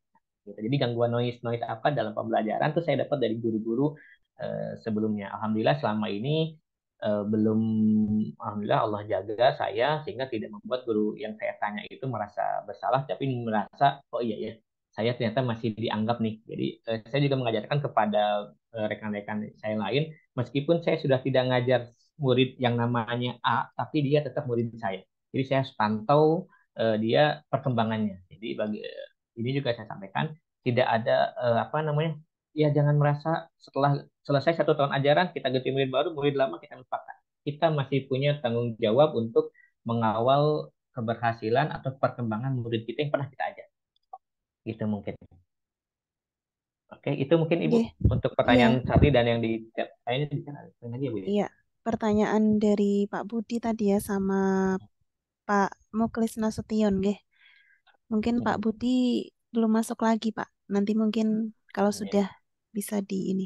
Ya, satu pertanyaan lagi dari ini dari Kakak Eka. Selamat malam, Pak. Oh, Eh, saya yang Pak Eka. Muhlis Nasution udah dibaca belum Bu Enda? Siapa? Yang Pak mana? Yang Pak Oh, Muhlis Pak Muklis Mulis tadi sudah. Nasution. sekalian Pak, Nggih. cara membelajar. Pak Muklis Oh tadi sudah. sudah. Yang tadi Ya, sekalian. Jadi sekalian sudah dijawab. saya ketika ujiannya itu Pak ya, apa mencari kata. Jadi saya kasih dua dua baris, mereka saya cari ada berapa huruf kata ini, ada berapa kata ini. Jadi saya sampaikan, saya bacakan dulu Pak. Saya mau coba, saya bacakan dulu satu paragraf. Saya tanya lisan untuk mengetahui cuma satu paragraf. Kemudian saya tanya jawab dengan anak itu bisa. Kemudian anaknya saya minta untuk apa? Membaca ulang. Di per satu kalimat saya tanya lagi, per satu kalimat saya tanya lagi. Di akhirnya saya bikin apa teka-teki, saya sediain stabilo, saya sediain kertas. Tolong tulis misalkan tentang fotosintesis ada berapa kata fotosintesis di sini, ada berapa kata kita di situ. Jadi anak cari, tulis dan tolong tuliskan. Nah kayak gitu Pak. Dan ini memang bertahap. Apa namanya? Dan kendala awalnya sih ini di rumah tidak dibantu Pak. Jadi pure semua diserahkan sekolah. Ini saya sampaikan kepada kedua orang tuanya, Pak, kalau ini ngadakan di sekolah tidak akan terkejar karena materi yang lain juga banyak. Jadi saya sampaikan tolong dibantu di rumah. Ini pola yang saya lakukan. Nah, saya baru nulis dua kata. Nah, Bapak setiap Senin ngajarin dua kata Pak ya. Yang diktenya dua kata Pak ya. Bacanya jangan banyak-banyak langsung tiga paragraf. Dua kalimat tanya istirahat dulu. Dua kalimat tanya suruh diulang. Kalau ada yang salah diulang lagi. Kalau ada yang salah diulang lagi. Saya sampaikan kayak gitu. Jadi masih saya juga masih belajar tentang cara baca. Ini saya juga apa karena kalau kelas 4 diajarin cara baca kayak kelas 1 yang perpenggal-penggal itu juga apa namanya saya akan kesulitan nanti untuk apa mengejar ketertinggalan anak ini. Gitu mungkin Pak Muhlis. Dan yang di ujiannya Pak ketika ulangan itu dia soalnya beda dengan teman-temannya Pak. Saya pisahkan dan di awal sudah saya sampaikan ke apa teman-temannya, ada teman kita yang masih butuh bimbingan, butuh bantuan dari kita bersama. Yuk kita bantu sama-sama. Jadi awalnya memang pada komplain tuh Pak murid-murid kok pilih kasih segala macam. Tapi akhirnya saya sampaikan ke murid-murid, yaitu Pak waktu 2 bulan ini yang saya lakukan untuk lewat ngobrol-ngobrol santai, bahkan sambil makan, sambil saya makan coki-coki dan lain ngobrol dengan anak-anak. Oh iya, ternyata akhirnya teman-temannya sendiri yang membantu berlomba-lomba untuk bantu gitu Pak. Itu mungkin Pak Mulis. Nggih. Jawaban untuk Pak Muklis tadi nggih dari KGBN Medan. Nggih, demikian Pak Oke. Muklis, Pak Budi. Kemudian ada pertanyaan lagi dari ini Bu Eka atau Pak Eka nggih, kelas 1 di sekolah negeri. Izin bertanya, apakah menurut Bapak anak-anak fase A wajib bisa membaca dan menulis, sementara anak kelas 1 ada beberapa anak yang masih kosong, dalam arti belum tahu huruf. Kalau setahu saya Bu tidak wajib Bu ya. Jadi, saya ini juga sempat guru kelas 1 atau orang tua kelas 1 sekolah saya juga mengeluhkan hal yang sama. Terus saya sampaikan, Bapak, Buya, Bunda, yuk kita yang tahu kondisi kita. Yang penting kalaulah apa namanya anaknya belum bisa baca, yuk kita lebih fokus ke sana. Tanda petik konten materi, isi materi, misalkan tentang hak dan kewajiban segala macam cukup di otak. Saya sampaikan kayak gitu. Cukuplah anak-anak ini apa bisa menjawab secara lisan. Cari sana. Tapi dikejar tuh. Saya sampai kelas 4 itu Pak cara menulis saya baru juga dikasih tahu oleh guru kelas 1. Oh, itu cara menulis salah tuh. Cara menulis A, cara menulis huruf B, C itu salah. Saya tanya saya manggil ke guru kelas 1 yang senior.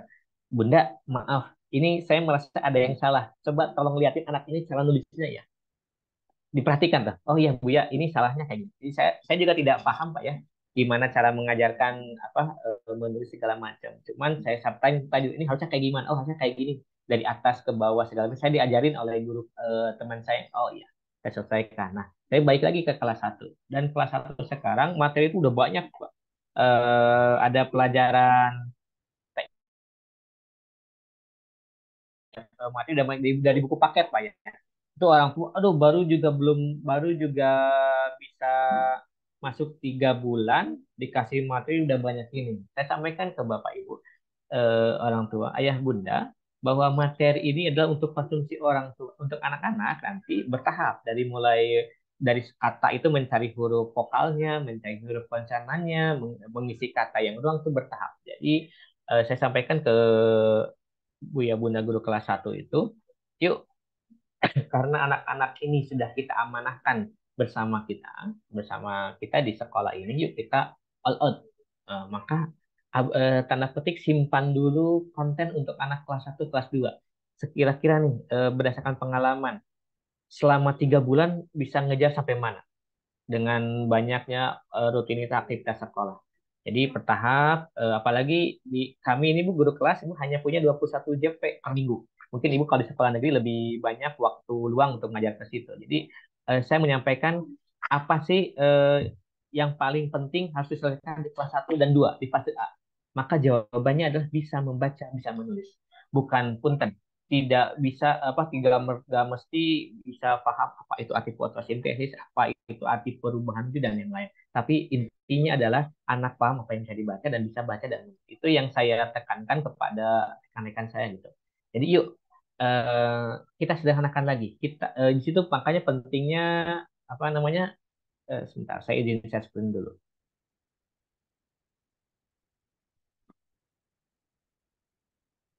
Nah ini Bu, di sini pentingnya asesmen diagnosis Bu. Jadi di kelas 1 kalaulah memang banyak yang belum bisa baca dan nulis, maka yuk kita fokuskan pencapaian murid-murid kita ke situ.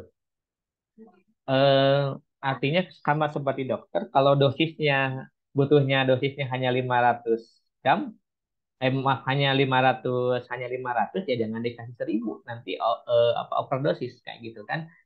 Sekarang murid-murid ibu butuhnya adalah belajar membaca dan menulis. Kita caranya gimana mungkin banyak Bu ya di Instagram atau teknik-teknik yang lain, cuma saya sampaikan ke rekan-rekan saya, kita yang tahu kondisi murid kita berdasarkan tes diagnosis itu. Maka di kami kemarin kalau di apa yang transisi PAUD ke SD itu Bu, di kami itu sampai 2 minggu. Itu sampai 2 minggu. Walaupun itu dan akhirnya 3 bulan ini di reset Pak sama kan. Ya sudah kita reset ulang. Kita riset ulang materi biar anak-anak bisa baca dan nulis. Teknisnya kayak gimana guru kelas 1 yang lebih tahu teknis detailnya Bu. Cuman dari diagnosis itu sekarang 3 bulan ini ketercapaiannya seperti apa? Oh iya bisa baca, ternyata baru bisa baca satu kata, ini ada satu kata. Maka formatifnya pun kayak gitu, maka sumatifnya pun kayak gitu.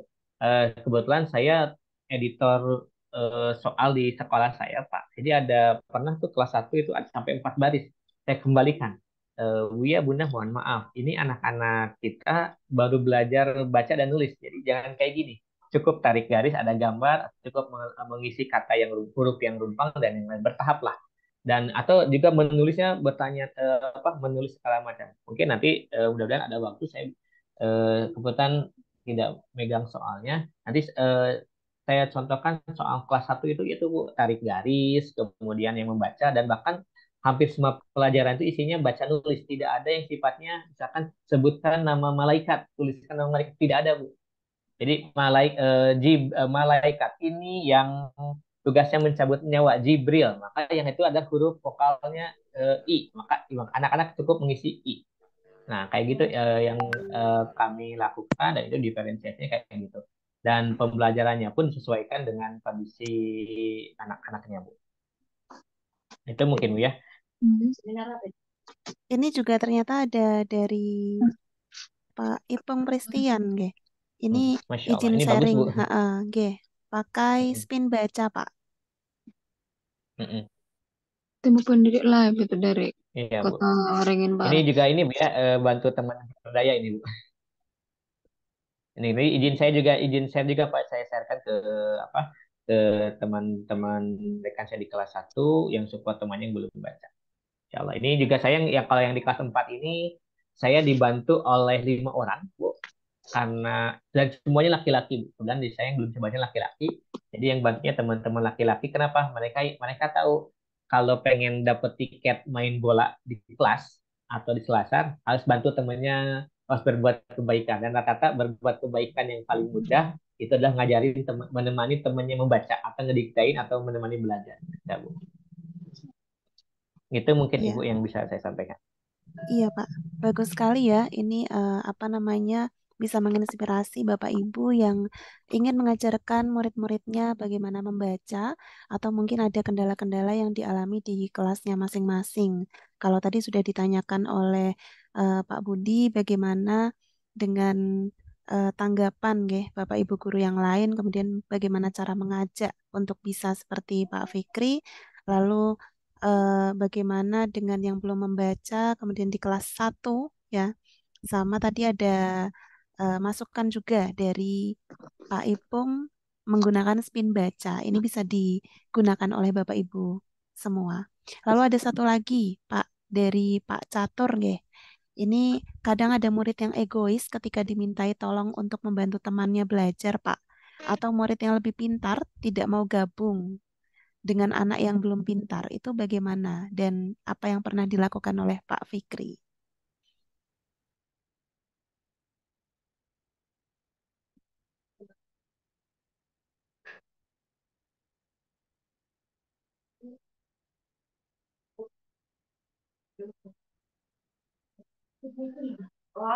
Mohon maaf Bapak, belum di unmute. Nggih, ya Maaf, Bu. sudah. Ya, Ini Pak contohnya anak yang paling depan Pak ya. Ini awalnya dia egonya tinggi banget Pak. Ternyata dia kurang dapat apresiasi dari teman. Dan yang bisa mengapresiasi teman itu 2 orang teman yang di belakang. Dan akhirnya sekarang kalau dia dengan senang hati Pak, dia tidak merasa lagi lebih pintar. Bahkan saya sampaikan Pak kadang isengnya saya Pak, anak yang pintar itu tidak saya kasih tahu duluan. Saya waktu ini kejadian di tahun 2019 sebelum ya 18 ya 2019 kelas 6. Ada di saya ada yang kayak gitu Pak, ya, yang lebih pintar. Saya kasih tahu ke teman-temannya yang lain, anaknya saya suruh pergi. Udah kamu pergi dulu, kamu pasti bisa. Dan saya anaknya suruh pergi. Ketika sudah pergi saya sampaikan saya japri anaknya. Nah, besok Buya mau nanya ini ya. Besok Buya mau nanya tentang apa nama-nama enzim ya. Ini jawabannya. Tolong dibaca dan diingat-ingat. Tolong jelasin. Nah, akhirnya besoknya, maaf 2 hari ya, 2 hari kemudian saya sampaikan di kelas.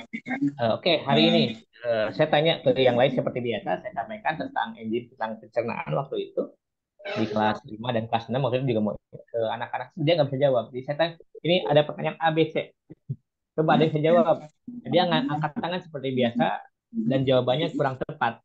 Nah, akhirnya saya iseng Pak. Akhirnya saya karena sudah janjian dengan anak yang nggak pernah bisa jawab itu, saya tanya ke dia, apa jawaban dari pertanyaan ini? Akhirnya dia bisa menjawab dengan lancar.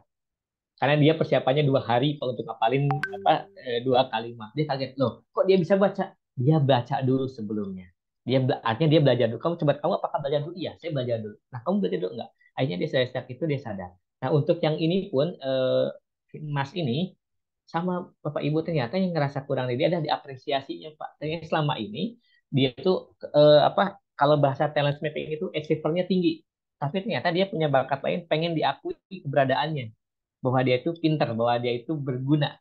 Maka, nah yang 2 ini juga jiwa sosialnya tinggi, yang 2 belakang ini. Akhirnya dia pasangkan. Nah, sejak kejadian ini, Bapak Ibu, si anak ini dia tanpa disuruh sekarang, dia aku udah bagus 3-2, aku boleh main bola ya. Nah ini anak Pak Bu, tugasnya dia pas sering keluar dari ruangan. Waktu kelas 3 saya dapat laporan dari gurunya, 5 menit ngerjain soal, habis itu pergi keluar kelas main bola.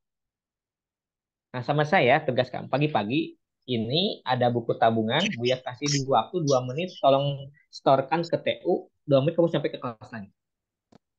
Beneran Pak, 2 menit. Buya sekarang 2 menit lebih, maaf ya, kamu tidak masuk target. Hanya dikasih tantangan kayak gitu. Nah, akhirnya saya satunya lagi, 2 menit ya, 2 menit beneran. Oh, ternyata di atas langit ada langit. Nah, kemudian itu satu ya, pakai saya pakai yang dari tes mapping itu, oh ya, rasa keberhargaan dia yang tinggi saya apresiasi. Dan ternyata Dia didukung sama teman-teman, wah dia anak baik ya, sering bantu. Oh enggak, dulu waktu kelas 3 dia sering enggak. Ah, ternyata enggak loh. Ternyata Mas Rafi, si Mas ini sering bantu aku sering dibantu lah. Dan sekarang dia Pak, setiap hari ketika matematika itu, dia selalu membantu temannya 5 orang Pak. Dan ternyata lebih ngerti diajarin sama anak ini ketimbang oleh sama saya Pak. Saya ketawa-ketawa aja, oh iya, ya udah kamu ajarin lah. Dan teman-temannya karena sebelum ngobrol sampai selesai. Dan ternyata Mas ini dia sekarang tanggung jawabnya tinggi Bapak Ibu. Dulu itu dia selalu individu, sekarang dia ngajak kita, "Oh, aku butuh bantuan." Aku karena dia pengen apa? Pengen selalu jadi terdepan. Kalau dikerjain sendiri, ya nggak bisa. Akhirnya bantuin aku ya. Gitu. Ini kadang saya sering iseng-iseng tuh ngejebak dia dengan teman yang tidak berdaya tapi dia mampu. Jadi jangan, Mas, kamu jangan mau gendong Mas. Capek kamu kalau gendong. Mau kapan terus? Oh iya, kamu tuh punya keahlian ini itu loh. Akhirnya oh iya, ternyata dia sadar, oh iya, aku kalau emang pengen dihargai oleh temanku, aku harus menghargai orang lain kok. Dan ternyata dia pernah tuh kejadian, hampir seluruh temannya di atas 95, dia sendiri 80. Nah, dari situ dia mulai, oh iya, ternyata saya harus bantu teman untuk apa? Untuk mengasah ketelitian, untuk mengasah empati, dan untuk semakin aku paham. Oh, dan ternyata kalau saya apa meleng dan teman-teman saya belajar masih bisa. Oh, ternyata kalau kognitif itu kadang naik, kadang turun ya. Kalau waktu itu kebetulan dia ternyata lagi kesel sama orang tuanya, sama temannya juga, akhirnya hilang fokus. Nah, saya waktu itu tahu, oh dia udah cemberut ya. Saya bikinlah kuis dan ternyata dia hasilnya paling rendah di teman-teman. Dan sejak itu, alhamdulillah sekarang dia yang paling sering terdepan untuk bantu saya. Sekali lagi Pak, teman-temannya itu lebih ngerti diajarin matematika sama dia ketimbang sama saya. Gitu. Dan dia, oh Bu ya, aku pengen soal yang lebih susah, ini terlalu ejet. Nah, ini ejet banget Bu ya. Nah, ini selesai. Oh iya, ternyata saya kasih soal matematika yang olimpiade dia nggak bisa, saya kasih tahu. Akhirnya kan saya kebingungan harus nyari stok soal gimana untuk bisa memenuhi kebutuhannya dia. Nah, itu yang kedua. Yang selanjutnya adalah selalu libatkan dia dalam proyek dan dalam kelompok Pak. Pembelajaran kelompok saya sekarang hampir jarang kalau melakukan pembelajaran yang sifatnya individual, selalu melakukan yang sifatnya bareng-bareng. Happy Note itu Pak, kan saya sistemnya sistem pasar Pak ya, beli informasinya di si A, si acak. Dia nggak tahu, dia bagiannya pengen menyempurnakan, maka dia butuh temannya. Nah, akhirnya sekarang dia merasa, oh iya, saya tidak bisa sendiri, sepintar-pintarnya saya pasti butuh orang lain. Akhirnya ya gitu. Dan ternyata nikmat ya ngajarin orang lain, enak ya bisa berbagi orang lain dengan ngasih tahu orang lain, itu ngasih pemahaman ke orang lain. Teman saya jadi pintar, saya jadi lebih paham. Itu mungkin Pak Catur yang bisa saya sampaikan. Nggih, terima kasih Pak Fikri.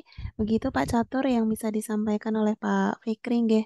Ternyata banyak cara ya Pak untuk bagaimana kita bisa mengajak murid-murid ini kompak atau tidak hanya mau dengan teman yang pintar saja Oh atau iya, tidak mau bergabung. ini Nggih. Bu satu lagi loh Pak. Nih Mm-mm. poin yang keempat ini Bu. Saya tahu cara nanganin Mas Hafid itu dari temannya Bu. Ternyata dia tuh senang dihargai itu dari temannya, dari obrolan-obrolan ini. Oh ternyata gitu ya Bu ya, gini aja coba, dari BT nanganinnya kayak gini Bu ya, dia seneng waktu waktu itu waktu kelas 2 pernah kayak gini dan dia seneng, sering bantu. Nah saya pakai itu Bu. Jadi saya ngobrol dengan cerita anak-anak tuh, ketemu yang untuk yang ide untuk anak. Oke, dari aksi yang ini Pak Bu, mungkin itu Jadi tidak tambah tiga. hanya ya, tidak hanya kita langsung dari sumber anaknya langsung, tapi cerita dari teman-temannya ya Pak. Saya teman-teman ya Bu, itu Itu real justru. karena anak-anak sendiri yang ngerasain Mm-mm. langsung. Mm-mm, mm. Tapi kira-kira kalau misalnya ini kita terapkan di jenjang yang lebih tinggi, bagaimana Pak? Apakah Justru juga ini mm-mm. lebih pas di usia SMP, SMA Bu ya. Jadi Nggih, saya juga kebetulan megang les Bu. Saya punya bimbel untuk anak SMP gitu kan. Eh, Anak-anak itu justru terus terang nggak tahu kok sama guru saya di kelas nggak paham ya. Tapi kok sama teman sendiri paham. Jadi saling bantu dan juga kan rasa udah bestinya itu lebih kuat tuh di SMP SMA Bu ya. Jadi itu event apa pembelajaran sifatnya kolaborasi, sifatnya yang P5 sekarang, proyek profil sekarang itu lebih apa, mendengar. Dan bisa jadi justru yang saya rasa karena sekarang anak-anak dengan gadget terutama di usia SMP SMA itu Bu, anak-anak itu jarang didengarkan Bu. Nah, mereka bingung cerita kemana, maka kayaknya tugas ini yang sering banyak waktu bersama itu bukan tugas guru BK, saya rasa, tapi ini tugas semua guru. Yuk, selalu banyak keajaiban-keajaiban, selalu banyak temuan-temuan yang akan kita peroleh jika kita makan poin yang nomor 4 ini. Silakan dicoba saja, Bu. Saya alhamdulillah merasakan itu. Ya, berarti tidak hanya di jenjang SD atau jenjang yang lebih kecil, tapi bisa juga kita terapkan di jenjang yang lebih tinggi, seperti itu nggih Bapak Ibu. Dan Ya, yang sudah ya. disampaikan Terutama oleh yang Pak untuk SMP Fikri, SMA itu bisa. mm-mm, nggih. Biasanya Terutama kadang untuk ya, SMP SMA itu juga bisa, Bu, karena kan mereka butuh tempat untuk menyimpan rahasia. Nah, saya juga pernah lihat di statusnya siapa yang Pak Rizky atau siapa yang di ternyata oh iya mengenang lewat obrolan ini biasanya kita akan ketemu banyak solusi, Bu. Bahkan anak-anaknya sendiri yang bisa apa namanya kalau untuk SMP SMA anaknya sendiri yang bisa menjawab permasalahannya sendiri gitu, Bu. baik, terima kasih Gitu, Bu. Pak Fikri ya atas inspirasinya kepada kami semua. Bahkan ini bisa kita terapkan, nggih Bapak Ibu di sekolah kita masing-masing, bagaimana kita bisa membuat murid ini semakin berdaya dan menyesuaikan dengan kebutuhan murid tadi. Masih ada pertanyaan, Bapak Ibu, untuk sesi malam kali ini? Sepertinya ini juga kita sudah hampir di penghujung acara, nggih, Pak Fikri. Jadi mungkin di Ya. lain waktu, di lain kesempatan, insya Allah kita bisa bertemu kembali untuk bisa sharing-sharing ilmunya. Tentu saja nanti Bapak Ibu juga bisa ini ya, kita bagikan video pada malam hari ini sehingga bisa sama-sama belajar. Ini menarik sekali, nggih, Pak Fikri, atas apa yang sudah dilakukan oleh Pak Fikri dari mulai awal tadi asesmen diagnosis, kemudian sampai ke tantangan yang dihadapi, lalu aksi-aksi apa saja yang dilakukan di murid-muridnya Pak Fikri tadi, sampai ke refleksi. Tadi sungguh benar-benar bisa menginspirasi kita semua. Oke, sudah tidak ada pertanyaan, nggih, Bapak Ibu? Kalau tidak ada, mungkin saya bisa meminta Bapak Ibu untuk mengisi refleksi yang nanti akan saya sampaikan di kolom chat ya, untuk bisa menuliskan bagaimana keseruan temu pendidik live pada malam hari ini. Tapi sebelum kita akhiri, saya ingin mempersilakan Pak Fikri untuk sekali lagi bisa memberikan closing statement ya Pak, dengan tema kita pada malam hari ini. Oke. Ya, Bapak Ibu, saya sih mengambil kesimpulan bahwa siswa berdaya itu adalah siswa yang berhasil memutuskan dirinya mau jadi apa dan mau berubah. Itu tidak mesti Malaysia ini bisa, tapi keinginan anak untuk mau berubah untuk masa depannya. Dan terakhir mungkin ini yang sering terlupa. Kadang kita merasa berat mengajar sikap, metode ini dilakukan, metode itu dilakukan, mengajar baca tidak bisa, ternyata sudah mencoba segala cara ternyata tidak bisa, maka ada satu cara yang bisa kita lakukan adalah berdoa. Kita jangan lupa kita punya satu senjata lagi saat kita tidak bisa ngapa-ngapain lagi terhadap anak murid kita. Setelah kita semua upaya sudah kita lakukan, ternyata hasilnya masih gitu-gitu lagi. Yuk kita gunakan senjata terakhir. Kita minta sama Allah Subhanahu Wa Taala, ya Allah, eh, saya sudah berusaha sebaik mungkin untuk bisa memberikan kemajuan bagi murid saya, tapi Engkaulah zat yang yang maha membolak-balikan hati, zat yang maha memberikan perubahan. Tolong jaga anak kami, tolong berilah hidayah bagi anak kami. Sebutkan saja namanya si A. Oh, mudah-mudahan engkau jaga di masa depannya dan mudah-mudahan anak ini bisa penuh kebermanfaatan bagi umat, bagi bangsa dan negara yang di masa yang akan datang.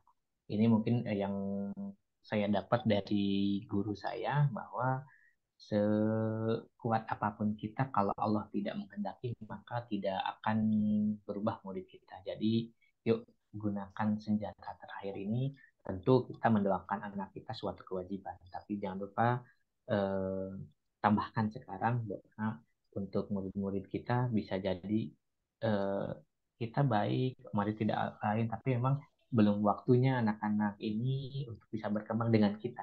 Bisa jadi berkembangnya nanti 10 tahun yang akan datang, atau 15 tahun yang akan datang, atau bahkan ketika kita sudah meninggal. Mudah-mudahan ini sekaligus minta sama Allah, mudah-mudahan ini jadi amal jariah bagi kita, untuk bekal kita di akhirat nanti. Ya Allah, berikanlah kemudahan untuk anak ini, bantulah dan jagalah anak ini di hari depannya. Saya pasrahkan apa nasib anak ini kepadamu ya Allah. Nah, pungkas dengan itu saja kalau saya, ketika segala upaya sudah dilakukan tapi ternyata tidak ada perubahan. Itu mungkin Ibu yang bisa Oke. saya sampaikan. Iya Pak Fikri. Dan tentu saja ini ya Pak, segala upaya tentu kita harus lakukan dulu bagaimana kita bisa membersamai murid-murid kita tadi.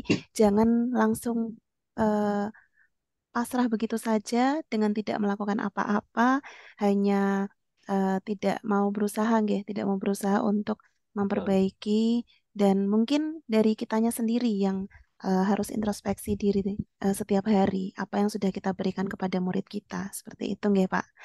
Baik, Ya, closing betul Ibu. statement yang sangat-sangat menarik dan bisa menginspirasi kita semua. Terima kasih, nggih, Pak Fikri, pada malam hari Ya, ini yang telah menyalurkan ilmunya, pengalamannya yang sangat menarik ya. Sudah memberikan closing statement juga, kesimpulannya bahwa tentu saja kita sebagai pendidik Bapak Ibu untuk terus berupaya membersamai murid-murid kita dan tidak putus-putusnya berdoa agar murid-murid kita ini bisa selalu berkembang, tumbuh dan berkembang menjadi lebih baik di setiap harinya. Oke. Terima kasih Pak Fikri. Sebelum saya tutup, nggih Bapak sama-sama. Ibu, saya sampaikan ucapan terima kasih terlebih dahulu kepada Bapak Ibu, dan saya ingatkan kembali bahwa Bapak Ibu bisa mengikuti kegiatan Temu Pendidik Live di setiap hari Rabu malam ya, pukul 19:15 waktu Indonesia Barat. Dan tentunya kegiatan TPL ini sangat bermanfaat bagi kita semua dan banyak sekali praktik baik yang seru yang tentunya bisa kita dapatkan dari narasumber-narasumber hebat kita seperti pada malam hari ini. Nah, saya ingatkan kembali juga kepada Bapak Ibu untuk terlibat menjadi narasumber ataupun moderator dengan mengisi tautan yang ada di kolom chat. Oke. Nanti Bapak Ibu juga bisa bergabung di TPL di TPL berikutnya seperti itu. Oke, saya akhiri. Terima kasih Pak Fikri yang sudah memberikan ilmu dan pengalamannya yang sudah sangat menginspirasi. Terima kasih perhatiannya Bapak Ibu pendidik se-Nusantara yang sudah memeriahkan TPL pada malam hari ini. Ditunggu kehadirannya di TPL berikutnya, nggih Bapak Ibu.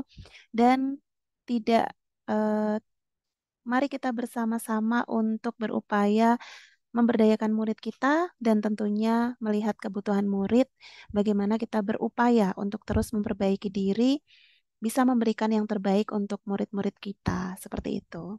Sebelum saya akhiri, mari kita foto bersama terlebih dahulu, nggih, Bapak Ibu.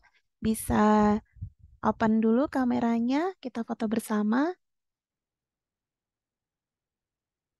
Nggih, bisa dibantu, nggih, Pak Catur nanti. Ya, saya hitung Saya satu. bantu ya. Oh iya ya, monggo silakan. 1, 2, 3. Silakan yang mau senyum-senyum. 1, 2, 3. Oke, Mungkin kasih sudah. gaya kali ya, Bu. Oh, udah.